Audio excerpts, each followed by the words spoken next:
Hola, soy Nicolás Pereda. No está acá conmigo Andrea Guzmán porque le aterran estas cosas a ella y también porque no habla español. Entonces era un poco más fácil que lo hiciera yo solo. Nada, estamos acá al final de la proyección, me parece, de Historias de dos que soñaron. Nos pidieron que habláramos un poco de la película y en específico nos preguntaron dos cosas. Una es sobre la relación de la ficción con el documental, por un lado, y la otra hablar un poco del subtitulaje de esta película, que es un subtitulaje bastante particular. Bueno, la primera pregunta sobre la ficción y el documental es una pregunta complicada porque nos podría llevar mucho tiempo, hay mucha discusión, hay mucho de qué hablar en torno a este tema. Em, pero bueno, voy a decir algunas cosas.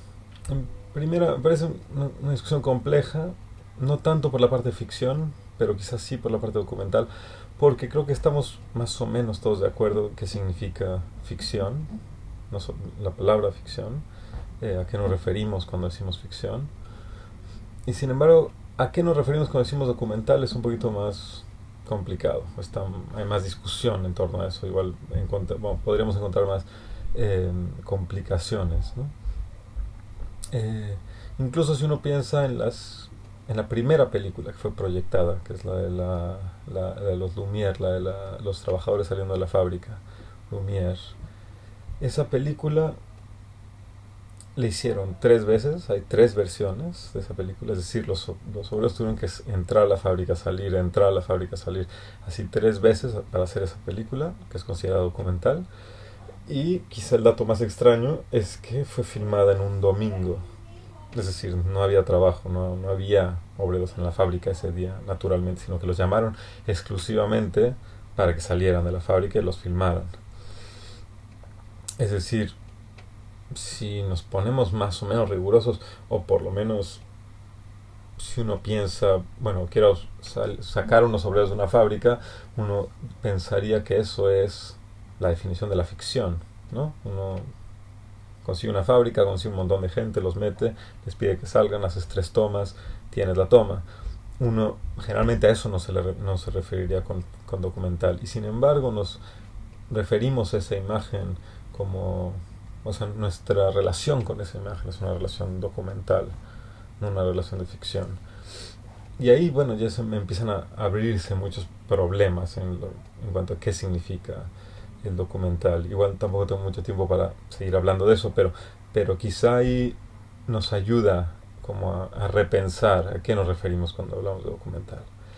Por otra parte, no creo que la pantalla de cine sobre la cual está proyectado esto, supongo, sea una ventana al mundo. Me parece que es un error referirse a la pantalla de cine como una ventana al mundo, porque uno no ve la realidad a partir de en la pantalla proyectada. Lo que uno ve es una representación por un lado y una interpretación por el otro, pero nunca la realidad en sí misma. Y la interpretación no solamente del espectador, pero también de la persona que filmó, el director, el camarógrafo, etcétera.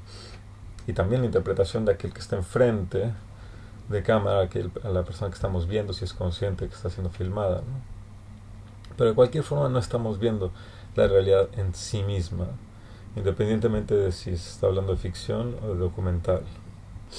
Bueno, podemos hacer un ejercicio que es, si tenemos televisión, una televisión normal con cambios, y estamos cambiando de un canal a otro, es muy fácil darnos cuenta si lo que estamos viendo pertenece al mundo de ficción o al mundo de documental.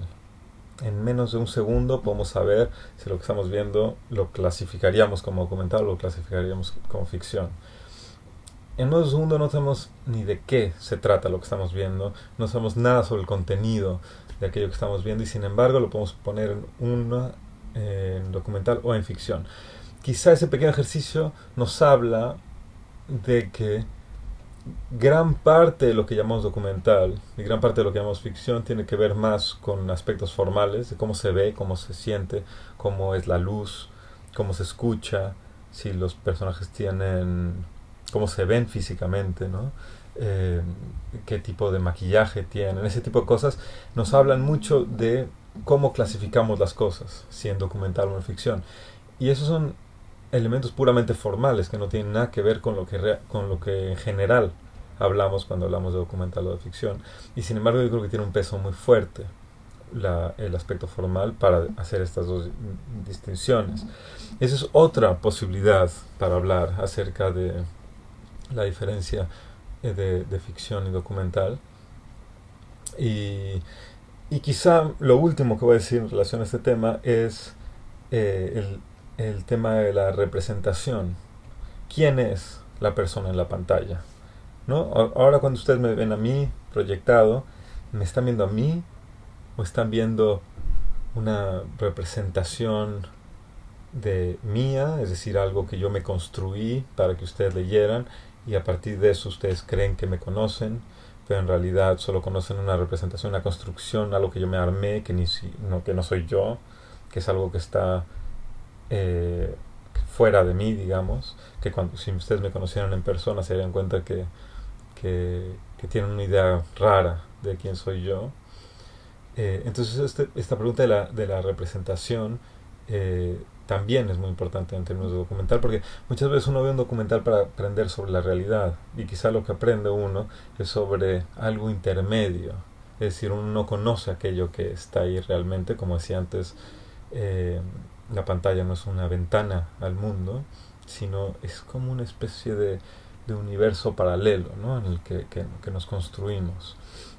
Entonces, en torno a esto, todo esto que he dicho en relación a Historias de los que soñaron, creo que era interesante para mí pensar en todas estas cosas y para Andrea y discutirlas, porque estábamos lidiando con una comunidad compleja, ¿no? Eran unos inmigrantes que estaban pidiendo asilo de refugiados en Toronto, venían de Hungría, son de una comunidad roma, son los gitanos, y, y claro, generalmente cuando uno hace una película acerca de una comunidad de este tipo, una comunidad que tiene problemas dentro del lugar en el que están, ni siquiera tienen papeles de refugiados, están como en una especie de limbo y viven en condiciones muy difíciles porque, claro, no solo las familias están separadas porque parte de la familia se queda en Europa y tal, sino que viven mucha gente dentro de departamentos muy pequeños y cosas así. Uno pensaría que el tipo de película que se hace en torno a estas comunidades son películas eh, de, no sé, de justicia social, ¿no? Para mostrarle al mundo lo difícil que tienen la vida de estas personas.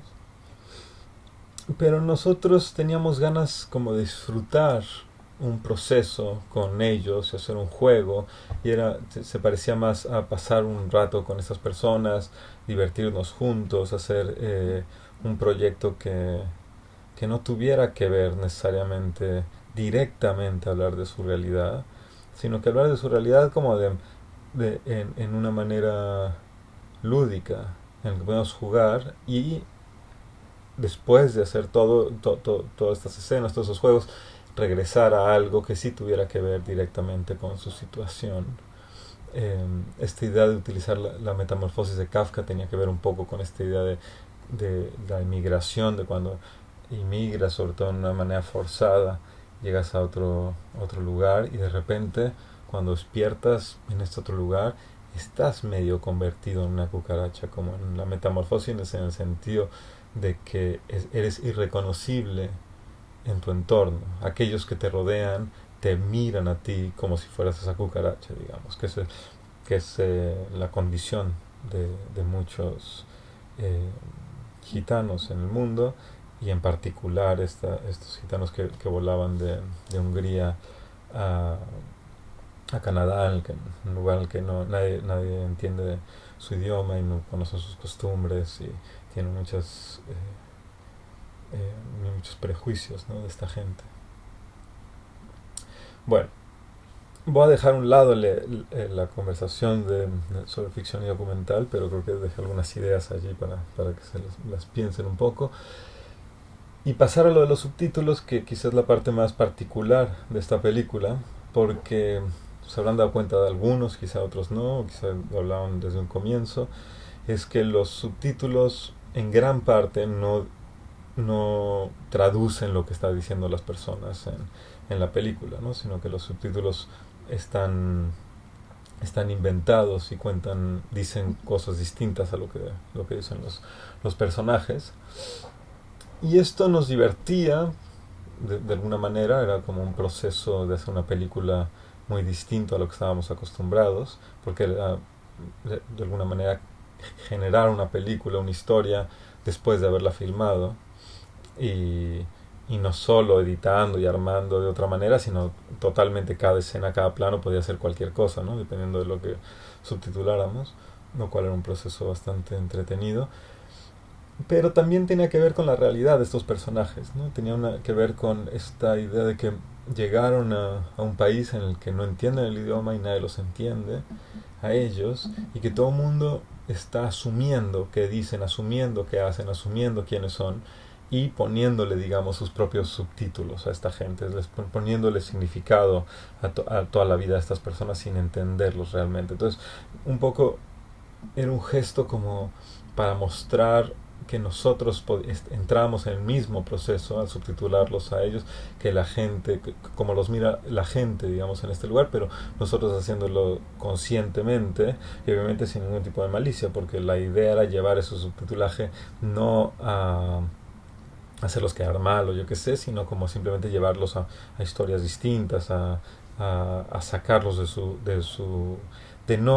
de no encerrarlos en su condición de refugiados inmigrantes húngaros, sino que también son personas que dan para que, que tienen intereses diversos y son individuos que no los podemos restringir a simplemente su idea como su sí ser a ser eh, refugiados inmigrantes de Hungría, ¿no? Sino que son gente más complicada que eso.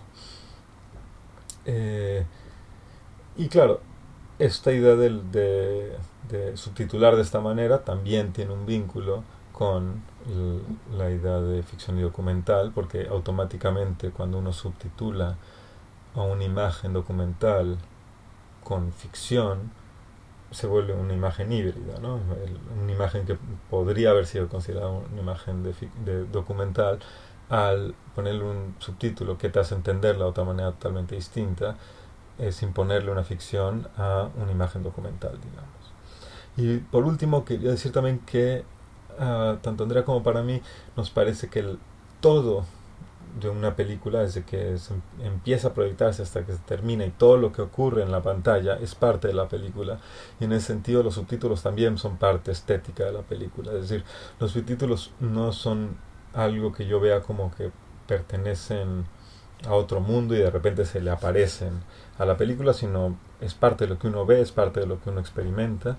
Y bueno, y en general cuando vemos películas que no están en español, que pasamos mucho tiempo viendo los subtítulos, entonces tienen una importancia, y es para mí interesante en un momento utilizar ese elemento que siempre se utiliza de la misma manera de otra, hacer un juego de algo que está sumido, ¿no? Y creo que es parte de la labor como cineastas, es todos los elementos cinematográficos a los que estamos acostumbrados, replanteárnoslos y utilizarlos de nuevas formas. De alguna manera el subtitulaje es algo que casi nadie se cuestiona, casi nadie lo utiliza de otras maneras, y no hay razón por la cual no hacerlo. Es un elemento más con el cual podemos jugar. En fin, lo dejo ahí. Espero que hayan disfrutado la proyección. Muchas gracias por venir.